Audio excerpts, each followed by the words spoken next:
ஜோதிடம் பேசுவோம். நண்பர்கள் அனைவருக்கும் வணக்கம். இப்போ தசமி திதிக்கு பேராதரவு தந்த நண்பர்கள் அனைவருக்கும் முதல்ல நான் நன்றி சொல்ல கடமைப்பட்டிருக்கேன். இப்போ நல்ல முறைக்கு போயிட்டுருக்கிறது. நவமி தசமி பற்றின திதி. அதில் விமர்சனம் கூட ஒரு நண்பர் போட்டிருந்தார். நான் ஏற்கனவே திருதியை திதியில் ஒரு விளக்கம் சொல்லியிருந்தேன். இப்போது பார்க்க வந்த நண்பர்களுக்கு துவிதியை திதியில் தான் இதுக்கெல்லாம் விளக்கம் சொல்லுவீங்களா அப்படின்னு கூட இருக்கலாம்.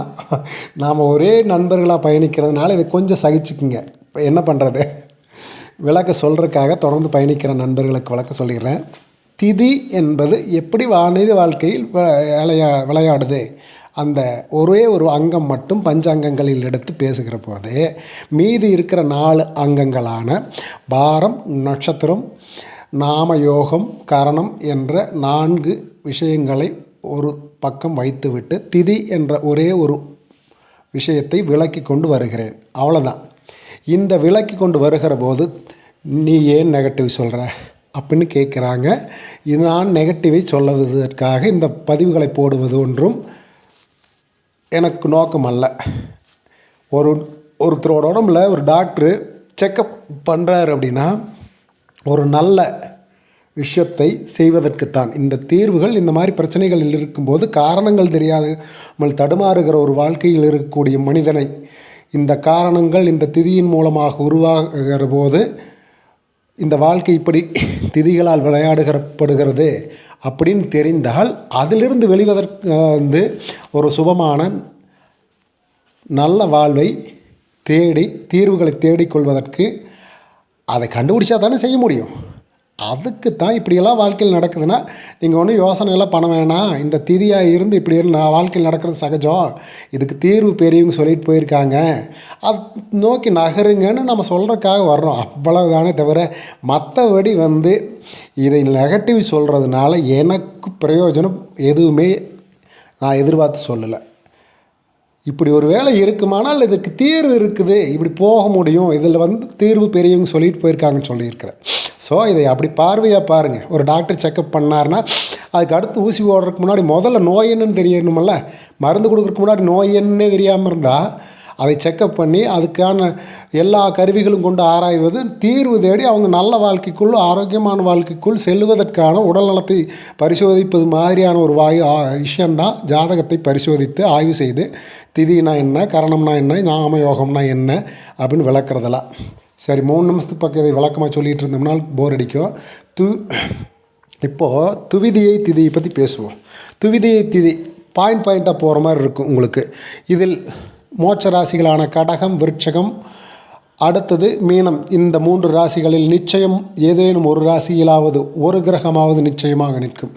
அந்த கிரகம் நிச்சயமாக இந்த சம்பந்தப்பட்டவர் கர்மாவை அனுபவிக்காமல் வாழ்க்கை முடியவே முடியாது. இவர் இறப்பதற்குள் அந்த கர்மாவை அனுபவித்தே தீர்வார். அதை வேறொருவரிடம் தள்ளிவிடவும் முடியாது.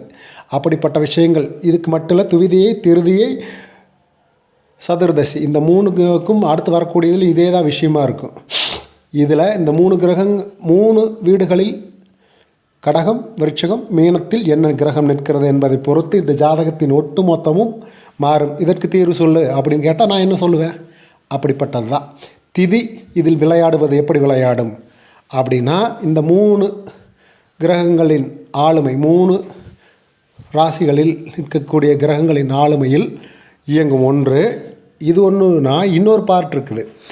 அடிப்படையில் ஒரு பொது தன்மையில் என்ன இருக்குன்னா, கணவன் மனைவி இருவரும் இணைந்து முதலீடு செய்து ஒரு தொழில் தொடங்கினால் போட்ட பணம் முதலீடு திரும்ப வராது. நீங்கள் செக் பண்ணிக்கோங்க, அப்படி வந்திருக்கிறதா அப்படின்னு சொல்லுங்கள். கணவன் மனைவி இருவரும் ஒரே இது மாதிரி முதலீடு போட்டோன்னே கல்லாவில் பெண் அந்த இடத்தில் சகலமும் தனதாக்கி கொண்டு அதிகாரத்தில் அமர்வதை போல செயல்படுகிற போது அங்கு நட்டங்கள் வரும்.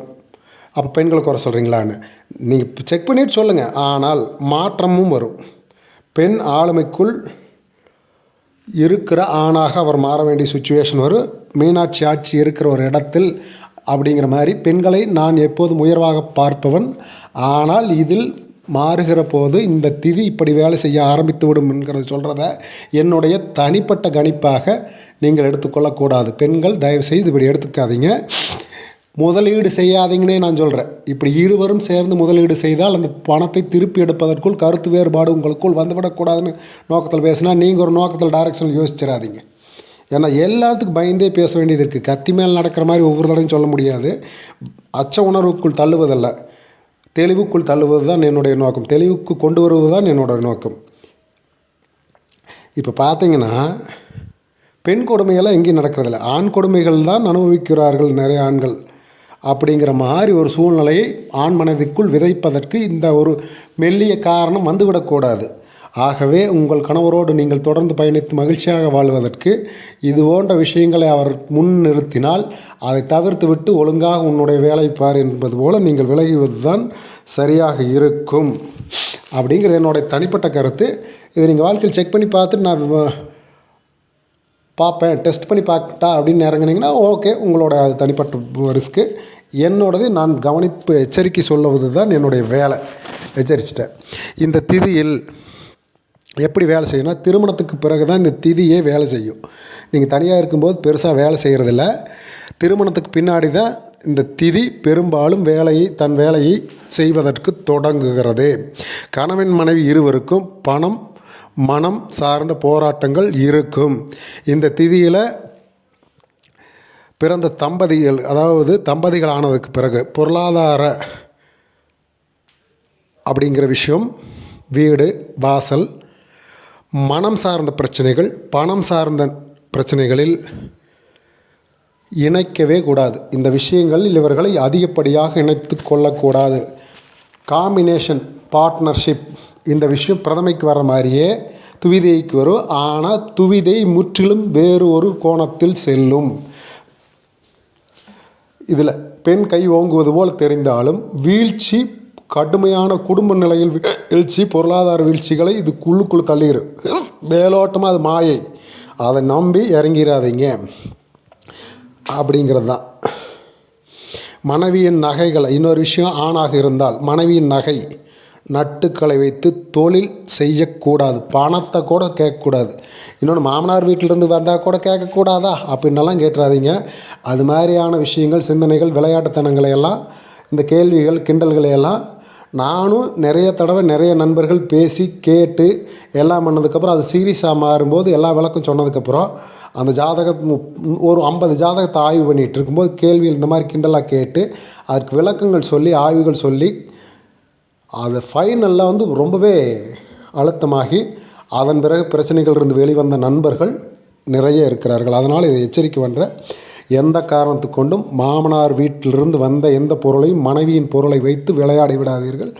அப்படி அதை வச்சு செய்யும்போது உங்களுடைய அந்த தன்னம்பிக்கையை உடைக்கக்கூடிய சொற்களை நீங்கள் கேட்க வேண்டியது இருக்கும்.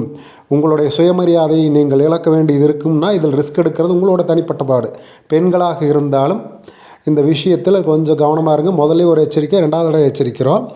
இதை எப்போவுமே தவறாக புரிஞ்சுட்டு எனக்கு கீழே கமெண்ட் கமெண்ட் என்ன வேணால் போடுங்க, நான் பதில் சொல்கிறேன். கமெண்ட்டு தவறாக புரிஞ்சுட்டு போடாமல் சரியாக புரிஞ்சுக்கணும் அப்படிங்கிற கவலை எனக்கு வர ஆரம்பிச்சிருச்சு. ஏன்னா இதை பற்றியெல்லாம் உண்மையை நேருக்கு நேர் சொல்லும்போது ஏற்படுகிற பாதிப்புகளை நான் சந்திக்க வேண்டியது இருக்கிறது. அதை பற்றி கவலைப்படாமல் தான் நம்ம தொடர்ந்து உண்மைகள் பேசிட்டு போகிறோம். சரிங்களா? மற்றவங்க மாதிரி ஒளிவு மறைவோடு எதையும் செய்வதில்லை. பெண்கள் செய்யும் தொழிலில் ஆண்களும், ஒரு தொழில் இருக்கும்போது அவருடைய வேலை செய்கிற பெண்களும்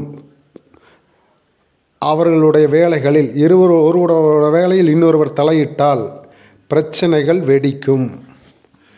இதில் ஒருத்தரோட ஐடியா இன்னொருத்தரோட ஐடியா இன்னொருத்தரும் கேட்கும்போது மேல் டாமினேஷன், ஃபீமேல் டாமினேஷன், ஃபெமினிசம் பேசுவாங்க. ஆண்கள்கிட்ட பெண்கள் பெண்மை புரட்சி பேசுவாங்க.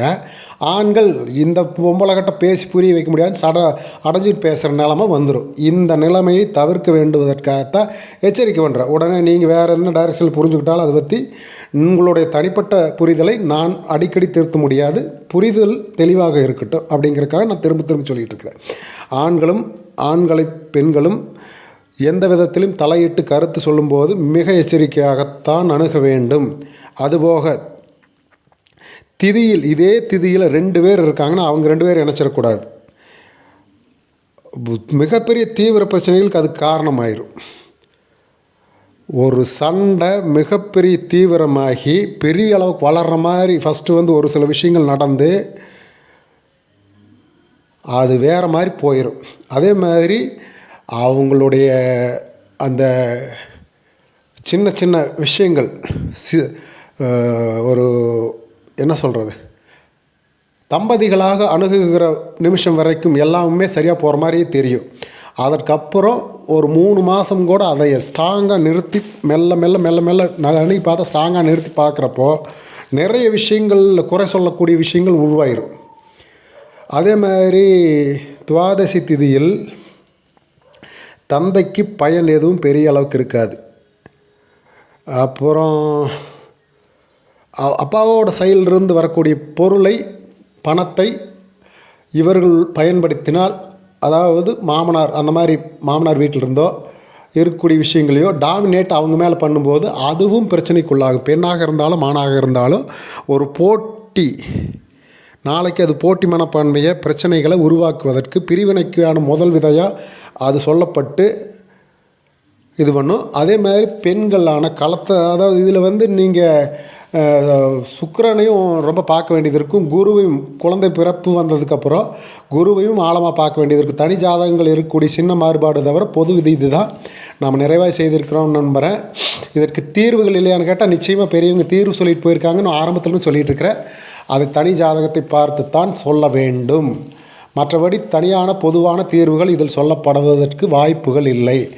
ஆனால் இதை பிரச்சனைகள் தீர்க்க முடியும். அதற்கான தீர்வுகளை இறைவன் மூலமாக தீர்ப்பதற்கு ஹோமங்கள், பூஜைகள் எல்லாம் இல்லாமல் இறைவன் வழிபாட்டின் மூலமாக தீர்க்க முடியும். அதை தனித்த ஜாதகத்தில் பார்த்து தெரிந்து கொள்ளுண்டு நீங்கள் அதை சரி பண்ணிக்கலாம். டிஸ்கிரிப்ஷனில் நம்பர் கொடுத்துருக்கேன், தேவைப்பட்டால் கூப்பிடுங்க. நன்றி, வணக்கம். நிறைவாக செய்திருக்கிறோம் என்று பார்ப்போம். அடுத்த காணொலியில் பார்ப்போம். நண்பர்களுக்கு பிடிச்சிருந்தால் ஷேர் பண்ணுங்கள், லைக் பண்ணுங்கள், நண்பர்களுக்கும் சொல்லுங்கள். நன்றி, வணக்கம்.